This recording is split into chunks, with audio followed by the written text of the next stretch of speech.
Everyone, my name is Musa Mseleko, odlala kakhulu kuThando Nesithembu. Today, yazi ngifikele umuzwa early in the morning when I was thinking and going through some stuff. Some of my friends were contacting me, wishing me Happy New Year, compliments of 2023. And then we thought and we went deep in discussion about issues of love, relationships and marriages.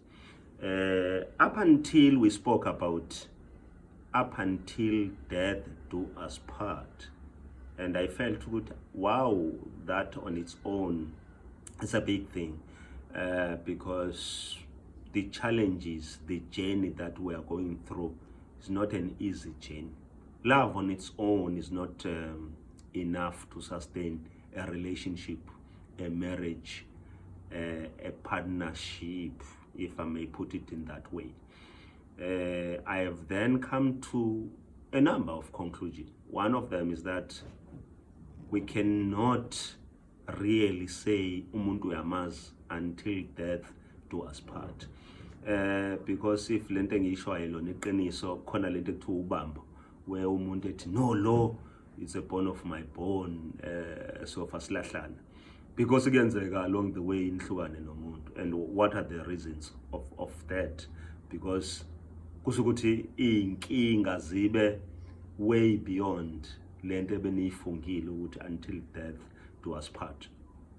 Kodwa kuyenzeka umuntu okholelwa kuleyo understanding ne-belief ya death noma ukuthi umuntu ubambo lwami, uma ngabe esemphoxile lo muntu noma sebephoxene, ayijiki understanding, athole a reason of justifying why that person was no longer ubambo lwami. Ifana nalento yokuthi umuntu athi yazi usibanibane bengingamazi sengiyamazi. How can it take you so many years ukwazi umuntu? Kusho ukuthi umuntu uyinto enkulu kakhulu, into enkulu, because if it can take you 10 or 20 or 30 or 40 years uhlala nomuntu kodwa enze one thing at a certain point in time, and then wena bese uthi yazi usibanibane bengithi ngiyamazi kodwa ngisamazi. So it means uyini umuntu. It's a big thing, uyini umuntu. So until death do us part, I think that is what we need to focus on. At some point I said it doesn't matter ukuthi kwenzakalani endleleni, but if you and your partner you had set targets to say I want to reach 30 years nginalo muntu relationship. So whatever that happens before 30 years is immaterial. It can be resolved. I always say abantu abaningi abahlukanile othandweni, who have separated, abahlukaniswanga ukungathandani, bahlukaniswe ucabanga ukuthi inkinga ezibavelele, they are way beyond uthando lwabo. So let me repeat that. Ukuthi inkinga that can be solved iyona ehlukanisa abantu, not ukuthi abasathandani. If lento engiyishoyo is not true, bese ngeke sibathola abantu bathi ngahlukana nalwa muntu ngisamthanda kodwa sasineyinkinga, meaning ukube babengakwazi ukutheklisha inkinga, babengakwazi ukuhamba indlela.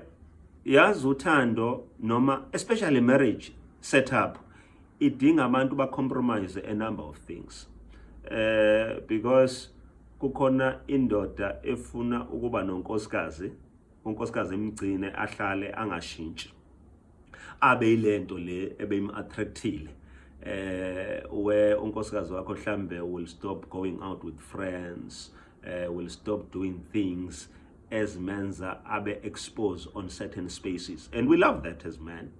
But amadoda akafuna ukushintsha wona. Men will always want to go with boys will always be boys. Men will always want to go with their friends, and then akhohlwe ukuthi marriage on its own requires abantu abawu-two to come together, babe ne-understanding, babe nama-compromises. I always say abantu abangekho ready ukuba kwispace somshado noma ukuba kwispace sokuthobelana, both of them, not one, akufuzile ukuthi bashade, because umshado is one space esithi you lose being yourself. Uyakhohlwa ukuba wena ube enye into. But most of the time abantu abafuna ukuluza ukubona, bafuna ukuthi bathole the best of both worlds. Angeke izeyenzeke lonto, whether uyindoda noma umuntu wesifazane, there are certain things ozoziluza. If ungafuni ukuluza certain things, ungangeni kulesi space somshado, because ispace somshado requires you to be one. Ngabisho ukuthini lento ukuthi nizoba one, because it can never be.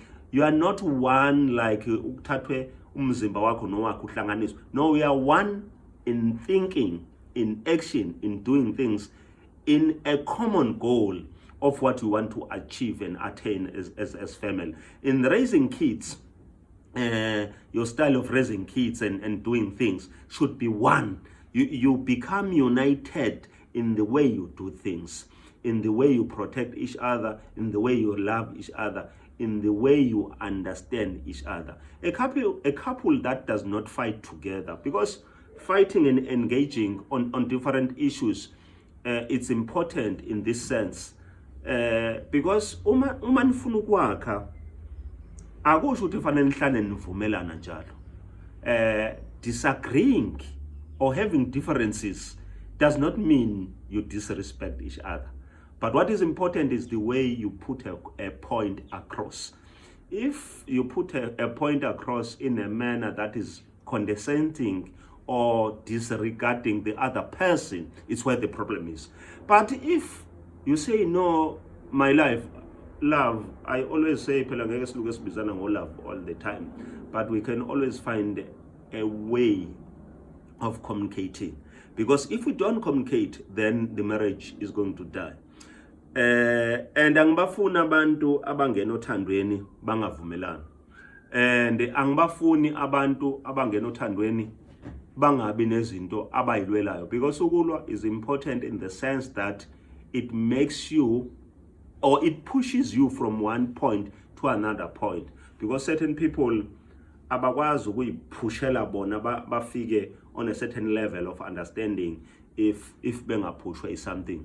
Yes, so kuhle ukuthi abantu bangafani if they are partners, if they are mhlawumbe umunye me down omunye abe phezulu, because lokho kuyaba complement.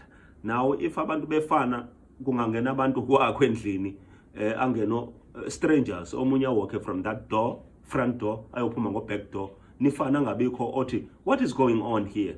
But uma ningafani, one will say, no man, this is my house, we cannot afford a situation like this.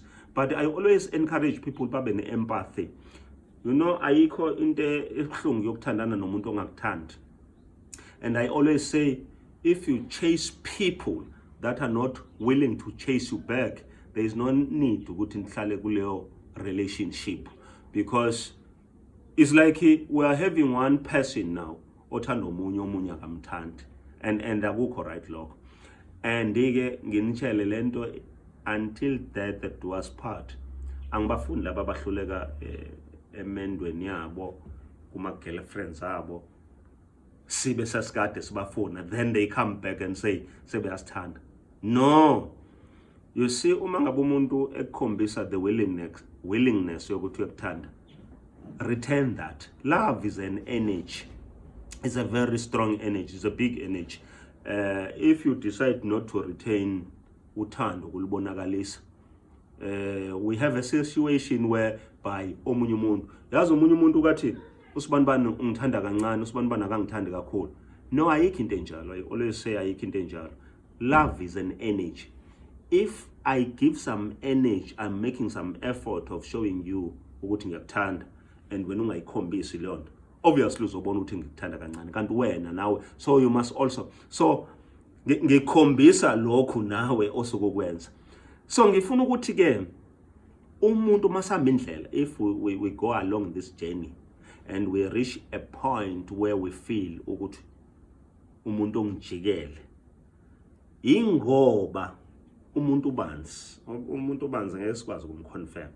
But I like it when we say until death do us part, because we can only confirm the true love and the journey and any other things when one of us leaves this world and sishiyane sithandana, because ziningi izinto ezenzakalayo empilweni yethu ezingenza sihluleke ukuthi until death do us part. Because Lord death do us part. Kukhona abantu abawushumayelayo namhlanje but divorce kusasa. And mase be divorceile sibezwe bethi bengena lo muntu ubambo lami. Na lo bambo lami. Maybe it also poses a question about lento yobamba. I don't know whether into khona noma into engekho, or is something which is here or created to keep us going, because we have to believe in something. If we don't believe in something, then our living is hopeless. So we have to have something that is driving, guiding us, because otherwise we will be guided by nothing. So I'm simply saying, let us stop chasing people that don't love us. Let us not stop making an effort to people that don't make an effort to love us back. I guess, Happy New Year 2023.